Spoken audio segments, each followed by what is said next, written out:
Hey everyone, Cap here. It's time for this month's Army Story. As always, Army stories are true stories of events or incidents that I either witnessed in person or was a direct participant in. None of them are supposed to make me look like I'm some sort of big friggin' hero, because I'm not. And I've intentionally kept them in the realm of the weird and the amusing. Just stuff that young guys get into, living together in the barracks, or on a seemingly indefinite deployment. Unfortunately, today I'm going to tell a story where yeah, it's a true story. I was there when it happened. B, two people, frankly, could have been killed by us because of either bad record keeping, a poor verbal face-to-face pass down, or both. Let's get into today's story.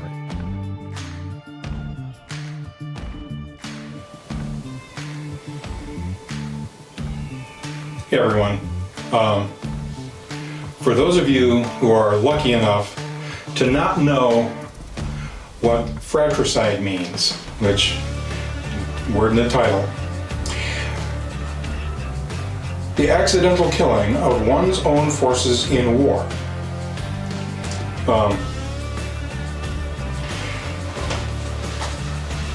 I've created for us a graphic training aid to help you understand what took place. It's been 34 years since this happened, and it still bothers the absolute living shit out of me. And I'm still mad as hell about it for numerous reasons, which we'll get into. So, in blue, here, we have 197th Infantry Brigade's main road. It wasn't a paved road, and we did make it. It was paved with some sort of, it wasn't exactly gypsum, it was some sort of rock that was mined by us locally and broken down and spread on the road. And once it started to rain, it didn't hold up very well. It was extremely prone to becoming rutted and full of potholes. As you can see, this dashed line on either side, wheeled vehicles rode east and west on the improved portion of the road, and track vehicles, because they would tear that up so quickly, stayed on the sand on either side. Here we have the road to 72nd Engineer Company, Sapper Road. And as you can see, there's a series of S-curves and wire entanglements. Believe it or not, for those of you who have never served, barbed wire will actually stop a tank. You need more than one strand of it, but it will stop a tank. Finally, down here, we have 72nd Engineer Company's gate bunker. On the left of the bunker, an mechanized engineer squad from 1st Platoon. 1st Platoon's perimeter went this way. 2nd Platoon's perimeter went this way, and we had another track vehicle with the guys from that engineer squad living around their vehicle underneath their camouflage net.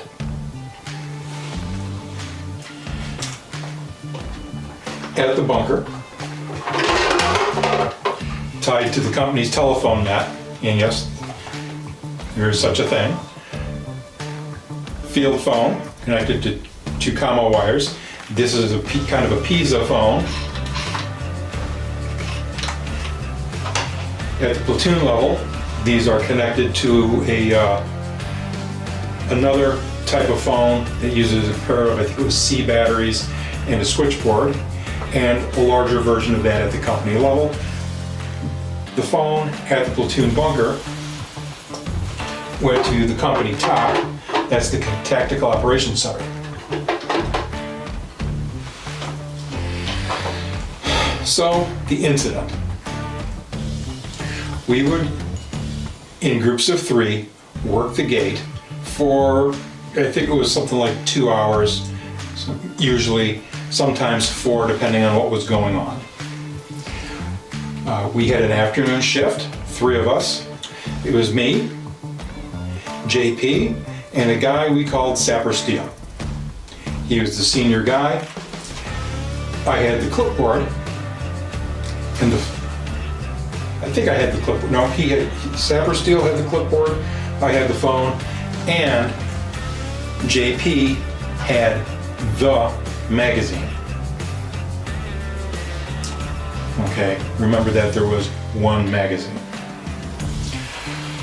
Somehow, now on the clipboard, we were supposed to be tracking the bumper number of every vehicle that left the company perimeter, and the name of the driver, the vehicle commander, or TC, if it was a tracked vehicle, and how many people were aboard.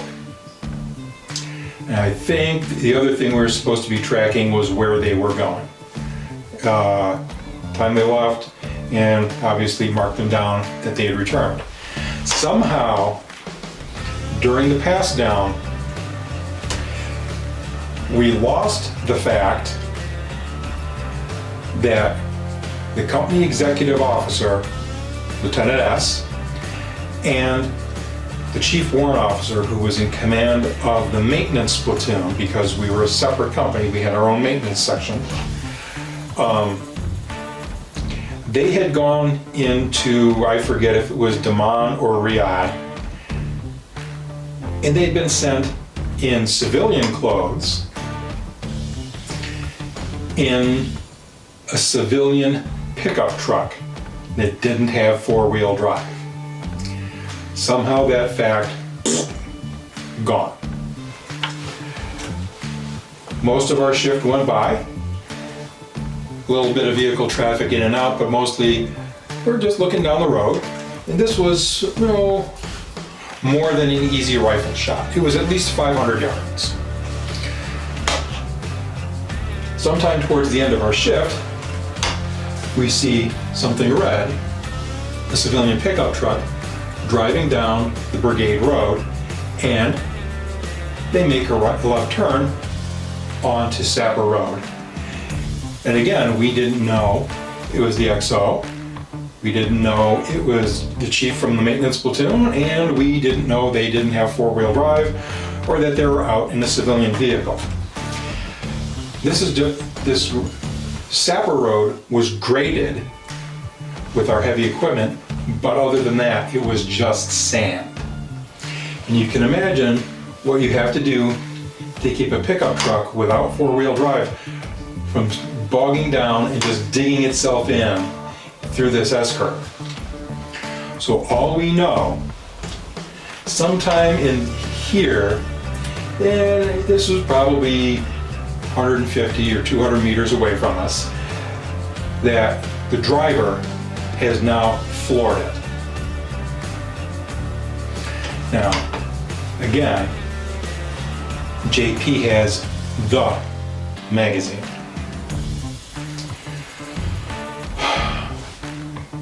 Our good friends in the news media, who, so far as we can tell, none of them ever served, were extremely fond of bringing up the topic of the specter of Vietnam.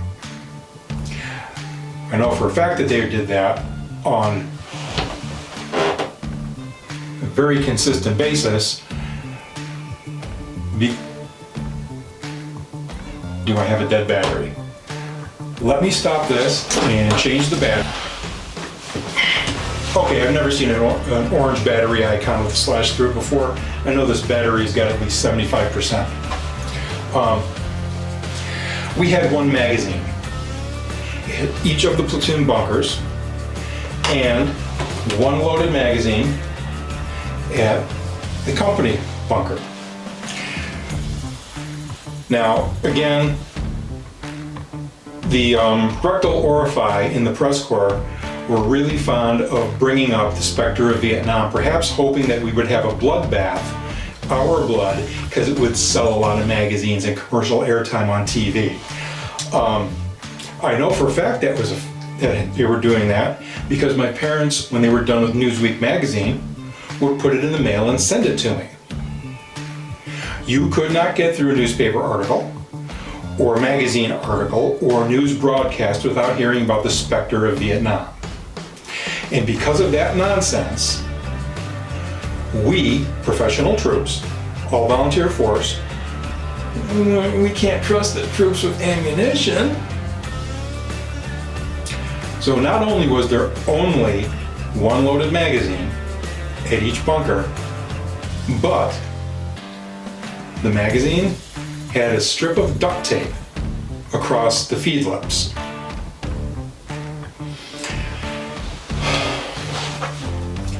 The driver floors the accelerator of the truck and comes through here. As they're doing that, Sapper Steele is yelling at JP, "Shoot, shoot, for fuck's sake, shoot!" Well, I'm standing there with the phone, like a dumbass, going, well, what am I gonna do?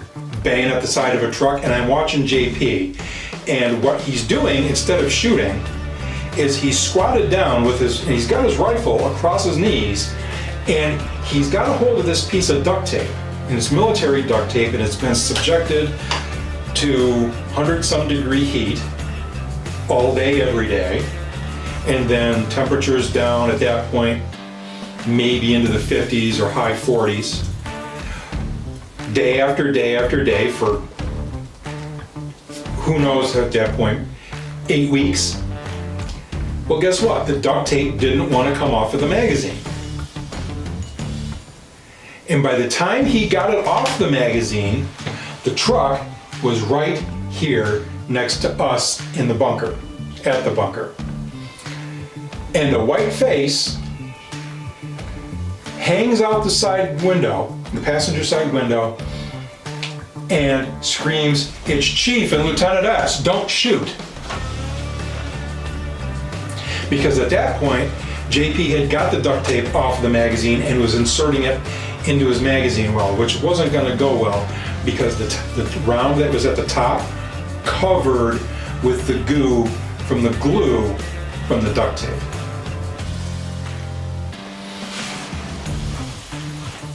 We were relieved at the end of our shift, and we let the guys who relieved us know what happened, and maybe there was something else going on that we didn't know about that we couldn't tell them. The magazine was retaped. JP and I were pissed, and Sapper Steele was pissed. He had the seniority, and so he walked over to the TOC.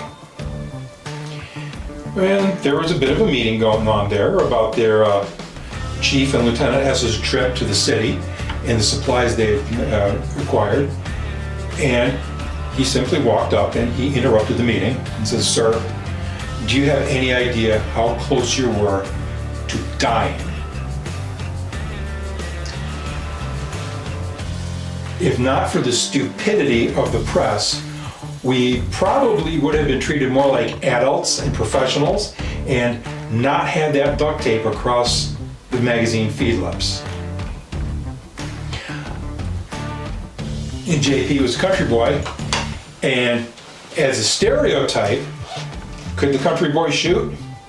Yeah, he could.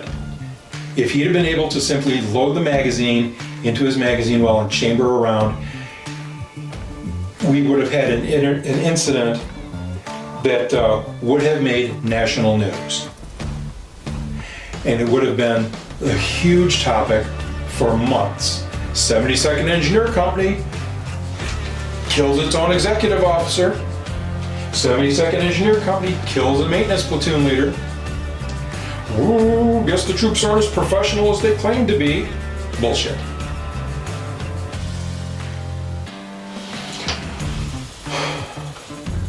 But because it's the Army and institutions in the federal government and other levels of government don't like to change, there was no blood spilled And so nothing changed.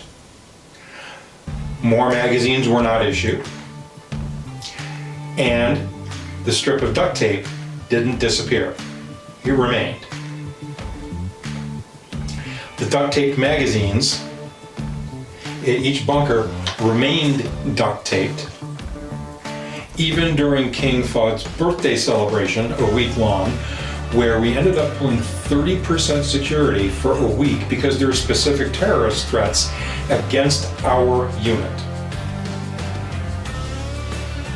So, a third of 72nd Engineer Company awake all night, every night for a week, but only one guy's got a magazine at each platoon. So, 37-man line platoon, 10 of us are awake. One magazine. So when the truck bomb is coming in, again, what are you supposed to do? Fix bayonets and stab them in the radiator?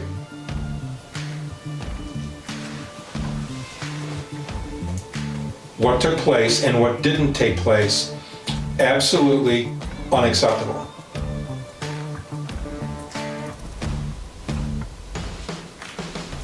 Anyway, I am absolutely done with this video because the subject matter 34 years later still pisses me the hell off. If I feel like this about this incident, I cannot begin to think about what guys who were stuck in Vietnam might think about the shit that they were put through.